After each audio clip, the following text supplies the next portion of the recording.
सिर्फ मदन मित्रा ही नहीं, अनुब्रत मंडल भी आज ममता दीदी को छोड़ के ऋतुव्रत कैंप में चला गया है। जो लोग 40 साल से ममता बनर्जी के साथ पॉलिटिक्स कर रहे हैं, वो लोग ममता बनर्जी को छोड़ के जा रहे हैं और दोनों ही बोल रहे हैं कि हम छोड़ रहे हैं अभिषेक बनर्जी के लिए।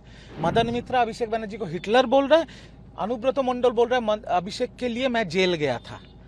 तो अभी सवाल इसी पे खड़ा होता है कि ममता दीदी को तो चॉइस करना पड़ेगा। मदन मित्रा जी ने बोला, हमने सबने बोला था अभिषेक को हटाओ, हम आपके साथ हैं। सिर्फ मदन मित्रा ही नहीं, अनुब्रत मंडल भी आज ममता दीदी को छोड़ के ऋतुव्रत कैंप में चला गया है।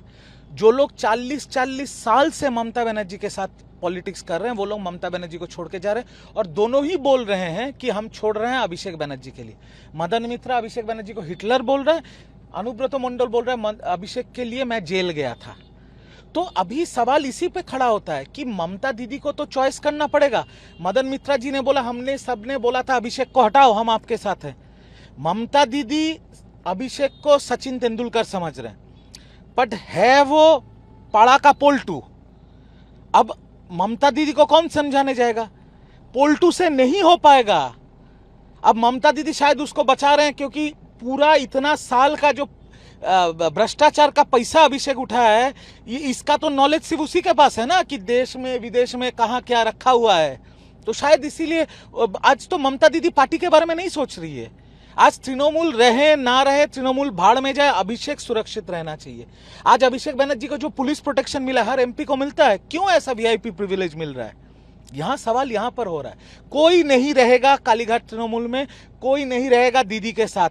मदन मित्रा अनुब्रत मंडल जब छोड़ सकता है, बाकी जो 2-3 हैं वो भी कुछ दिनों में इधर उधर चले जाएंगे। 21 जुलाई होने वाली 21 जुलाई की सभा टीएमसी के लिए हमेशा से ही बहुत इंपॉर्टेंट रहती है। इस बार लेकिन देखा जा रहा है कि टीएमसी के 2 गुट अलग अलग जगहों पर 21 जुलाई की स्मरण सभा या शहीद दिवस कुछ भी बोलिए मना रहे हैं। रीतो का कहना यह है कि मंच पे कोई भी सेलिब्रिटी नहीं रहेगा, नाच गाना नहीं होगा। ममता बनर्जी का कहना है कि मैं जो टीएमसी हूँ उन्हें कार्यक्रम करने नहीं दिया जाता, रैली नहीं करने दी जाती।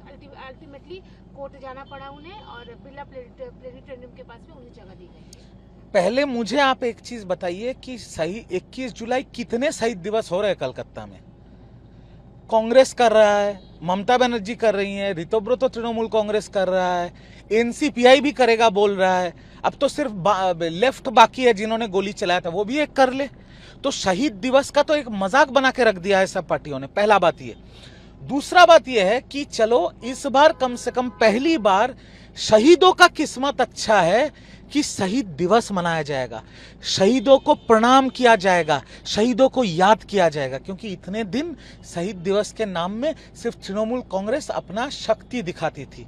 शहीद दिवस के नाम पे भाषणबाजी होता था। शहीद दिवस के नाम पे हम भी पिछले 2 साल शहीद दिवस के उस स्टेज पे थे। शहीद परिवार जो शहीद हुए उनका परिवार पीछे बैठता था। ये सीरियल करने वाले और ये नाचना गाना करने वाले लोग सामने बैठते थे और इनको सराहा जाता था ममता दीदी, तृणमूल कांग्रेस और अभिषेक बनर्जी के वजह से, और शहीद परिवार पीछे बैठते थे। तो कम से कम इस बार शहीदों का किस्मत अच्छा है कि परिवर्तन होने के बाद शहीदों को सम्मान मिलेगा, जो सम्मान उनको मिलना चाहिए, उनको याद किया जाएगा, उनको प्रणाम करेंगे हर कोई। जितने भी लीडर ममता कैंप से इस साइड में आए हैं ऋतु के पास में, सबका एक ही कहना है कि जो राइट टू स्पीच, खुल के बात करना, अपनी चीजों को रखना, ये जो तरीका था, ये हमें फ्रीडम वहाँ नहीं मिलता था। और इस कैंप में एटलीस्ट हमें जो भी कहना होता है हम लोग सब एक साथ मिलकर करते हैं, फिर डिसाइड होता है क्या करना है। तृणमूल कांग्रेस तो यही था। अभिषेक बनर्जी तृणमूल कांग्रेस में आने से पहले तो यही था। आज आपके एएनआई पे 9 मई को रिजू दत्ता ने ये बात बोला था। पहली बार भारत में किसी ने ये बात बोला था। उसके बाद तो सारे सांसद, सारे विधायक यही बात बोल रहे हैं। आज मदन दा, केस्टो मंडल, इन लोग जैसे बड़े नेता को छोड़ दीजिए। मैं अभिषेक बनर्जी से पहले से पार्टी कर रहा हूं। अभिषेक बनर्जी आने से पहले से मैं तृणमूल कांग्रेस कर रहा हूं। भले ही एकदम छोटे स्तर के कार्यकर्ता थे, बट अभिषेक बनर्जी से पहले तृणमूल कांग्रेस करते हैं। तृणमूल कांग्रेस का कोई आइडियोलॉजी नहीं है। तृणमूल कांग्रेस एक व्यक्ति केंद्रिक पार्टी है, जिस व्यक्ति का नाम है ममता बनर्जी। तृणमूल के बड़े से मजले से छोटे नेता तक ये पार्टी किया है सिर्फ और सिर्फ ममता बनर्जी को देख के। ममता बनर्जी अभिषेक बनर्जी के स्नेह में आंखों में पट्टी लगा लिया, पूरा पार्टी उनके हाथ में चला गया, वो हिटलरी शासन चलाते रहे और जिम्मेदारी से आईपैक को साथ में लेके पूरा पार्टी को उन्होंने बेच दिया। आज जो हो रहा है ये अभिषेक बनर्जी की वजह से ही हो रहा है, ये तो मैंने पहली बार बोला था। लगभग नेता सब अभिषेक बनर्जी को ही वजह बता रहे हैं, बट ममता बनर्जी को ये चीज रियलाइज नहीं हो रहा है। देखते देखते पार्टी विलुप्त के मोड़ पर आ गई है। ममता दीदी ने पार्टी बनाया था, ममता दीदी ने तृणमूल कांग्रेस का जन्म दिया था, और मुझे ये बहुत दुख होता है ये बोलने के लिए, because I am very grateful to Mamata Banerjee. आज जितना भी परिचिति है, आज जहां भी रिजू दत्ता है, जो भी बना है वो ममता दीदी के आशीर्वाद से बना है। आज मुझे ये बहुत खराब लग रहा है ये बोलने में कि ममता दीदी के रहते ये पार्टी ममता दीदी के आंखों के सामने खत्म हो जा रहा है। और एक व्यक्ति के लिए आज भी देखिए, हर एक व्यक्ति जो रितोब्रतो कैंप में गया है, जो पुराने सीनियर व्यक्ति हैं, जिन्होंने लेफ्ट शासन में ममता दीदी के साथ विपक्ष का लड़ाई लड़ा था, वो लोग भी बोल रहे हैं अभिषेक को साइड कीजिए, हम आपके साथ हैं। दीदी क्यों नहीं साइड कर पा रहे हैं इसको? कौन है ये? क्या किया है? कभी रास्ते पे दीवार लिखा है? कभी पार्टी का झंडा पकड़ा है? कभी हम लोगों के साथ, कार्यकर्ताओं के साथ जुलूस किया? पार्टी के पहले दिन से तो सिर्फ जीप में खड़े होकर हाथ हिलाया है, फिर पार्टी में घुसते ही बिना पार्टी के एमपी का टिकट, और शुभेंदु अधिकारी जो बंगाल के मुख्यमंत्री, शुभेंदु अधिकारी को हटा के यूथ के प्रेसिडेंट बन गए। बताइए, आज शुभेंदु अधिकारी मुख्यमंत्री है और इनको कभी कोर्ट, कभी सीबीआई, कभी ईडी, कभी सीआईडी ये करना पड़ रहा है। कोर्ट के भारी फटकार के बाद आखिरकार आज वो निकले और उन्होंने अपनी आवाज का टेस्टिंग करवाया। मैं तो ये जानना चाहता हूं, आवाज का टेस्टिंग करवाया कैसे? गाना गाया कि डीजे जो डायलॉग दिया था डीजे वाला वो जाके बोले? और सबसे बड़ा सवाल ये कि इतने दिन गए क्यों नहीं? मैं तो इस बात से हैरान हूं कि जो व्यक्ति ये बात बोला था, और इसी डीजे वाले केस में मेरे को सीआईडी ने बुलाया था विटनेस के तौर पे, मैंने जाके बाकायदा वीडियो रिकॉर्डिंग के सामने मैंने सीआईडी को अपना बात रखा।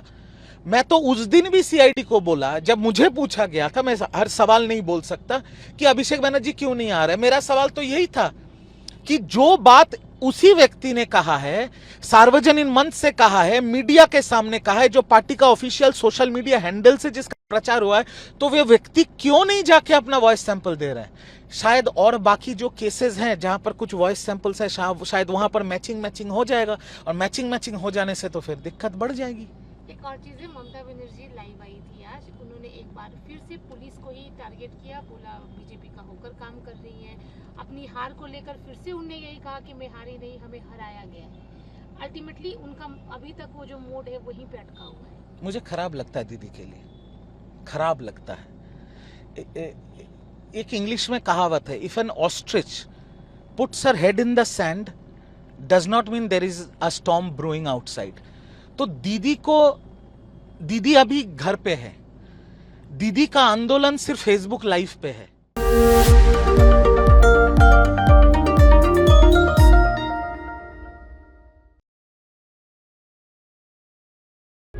प्रभातखबर.com, विश्वास वही, रफ्तार नहीं।